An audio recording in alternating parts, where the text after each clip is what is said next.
hospitals, and they were closing at an epidemic rate.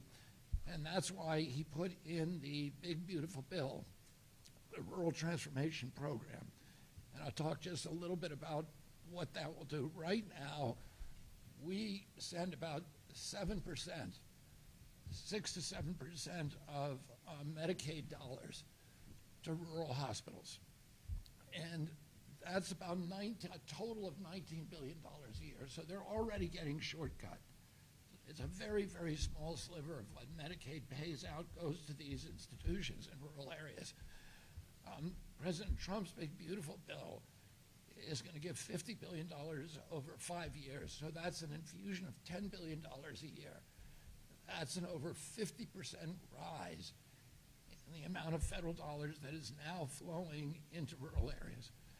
Oh, this bill has the capacity to save these rural hospitals, to give them a chance to stabilize themselves, to right the ship, and then to adopt innovation and workforce changes so that they can survive for the decades into the future. The money, as Governor Abbott pointed out, the first $25 billion of that is going to be distributed evenly to the 50 states. The second $25 billion is going to be distributed based upon a number of metrics, but particularly the quality of the applications. We want to see money spent on infrastructure. We want to see it spent particularly on innovation, adopting telehealth and AI in rural communities. We want to see it spent on workforce quality and quantity improvement, which is another staffing crisis that rural hospitals face. And we want it spent on, we want to see proposals that will emphasize holistic care, preventative care, value-based care, and physical health, exercise, food, these kind of things, and rebuilding the infrastructure of these facilities so that they can last for generations. The applications are coming out, the deadline is coming very, very quickly.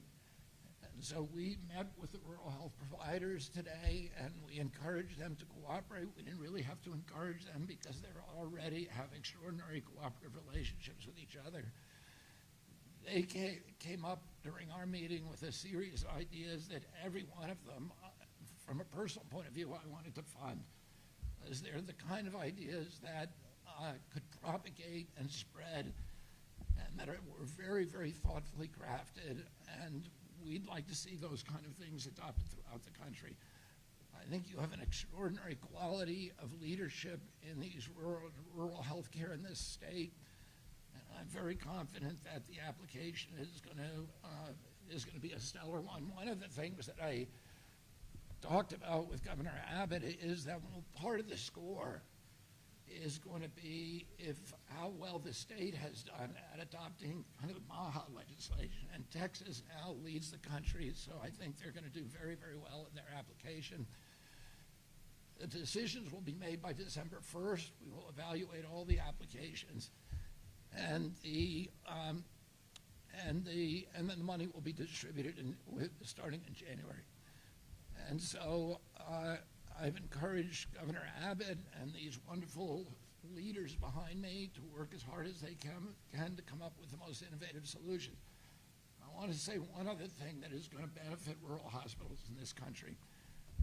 President Trump has signed an executive order that requires, when we at HHS or the other federal agencies want to adopt a new regulation, we first have to get rid of 10 existing regulations. And the rural hospitals are very, very badly overregulated, and it's one of the reasons they have very high costs. We've encouraged the people in this room to provide us regulations that are impediments to them providing good care to their patients, and we will do everything we can to get rid of those regulations, to untie their hands, to allow innovation to flourish, to turn every county in Texas into a laboratory for healthcare innovation. And let's get in the AI and the telehealth and all of these entrepreneurial changes that we can have when you have such a a brilliant, thoughtful, and imaginative leadership in the state. Thank you. Thank you very much. We'll take a few questions. Secretary Kennedy, thank you for being here. How can you ensure that the CDC can continue to operate effectively in light of these recent resignations? Oh, if I could just say one thing, I know he'll have to answer that in a second, if we could stay on topic first. Thank you for not wasting any time getting off topic.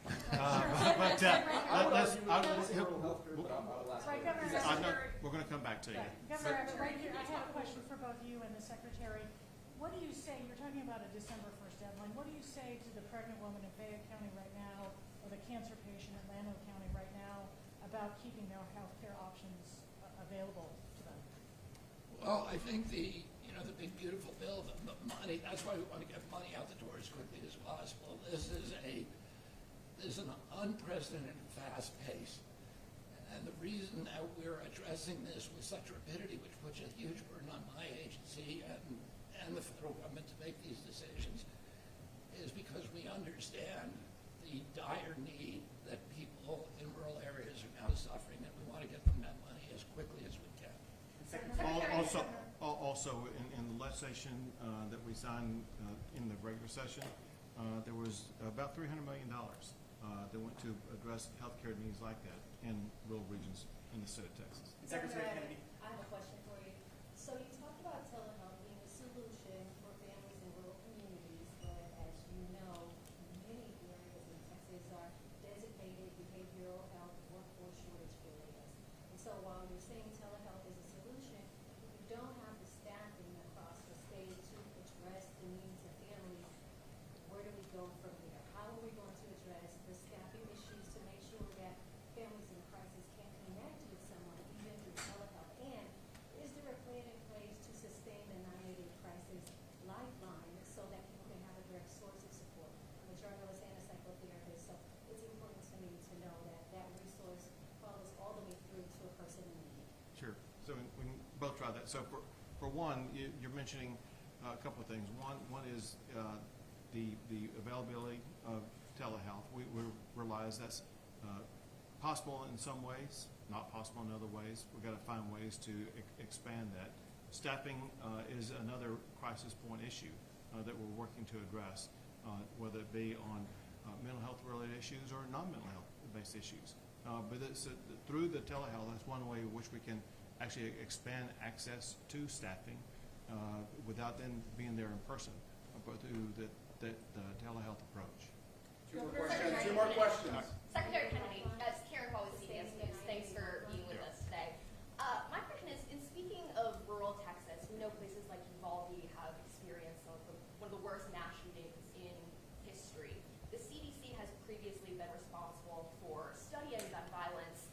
A lot of those programs have been cut now. Would you still consider gun violence a public health crisis? And who's going to be addressing this now? I certainly consider mass shootings a health crisis, and we are doing for the first time real studies to find out what the etiology of that is. And we're looking for the first time at psychiatric drugs. You know, these kind of mass shooting, people have had guns in this country forever.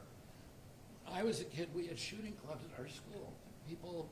Kids, my classmates, and other people would bring a .22 rifle with their guns to school and park it in the parking lot. Nobody was shooting. So there's never been a time in America, in the history of humanity, and people walked into a crowd, into a church or a movie theater or a school or a crowd of strangers that just started randomly shooting. It's happening in our country. It's not happening around the world. And there are many other countries that have comparable levels of guns that we have in this country.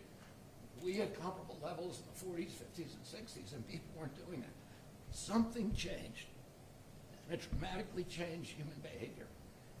And one of the culprits we need to examine is whether the fact that we are the most over-medicated nation in the world, and that a lot of those are psychiatric drugs that have black box warnings on them, that warn of suicidal and homicidal ideation. So we are doing those studies right now for the first time, and we will have an answer. Advanced research projects About the for health. CDC, about the Hold on a second. He opened with that. He gets to go back to it. Thank you, Governor. My question was, in light of the recent resignations at the CDC, how are you ensuring that that agency is able to do its job effectively?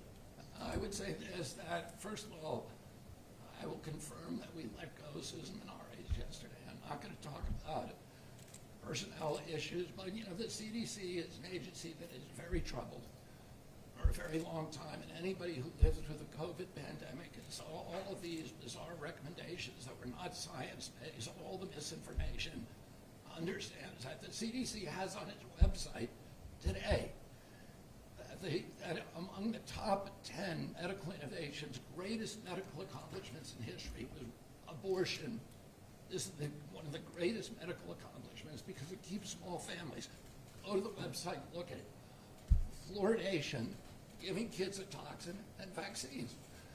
So there's a lot of trouble at CDC, and it's going to require getting rid of some people over the long term in order for us to change the institutional culture and bring back pride and self-esteem and make that agency the stellar agency that it's always been. I'm very confident in the political staff that we have down there now that they're going to be able to accomplish that and ensure the competent functionality of that agency. That's it. That's all we got time for. That's all we got time for. No, that's all we got time for. Thank you. Thank you, guys.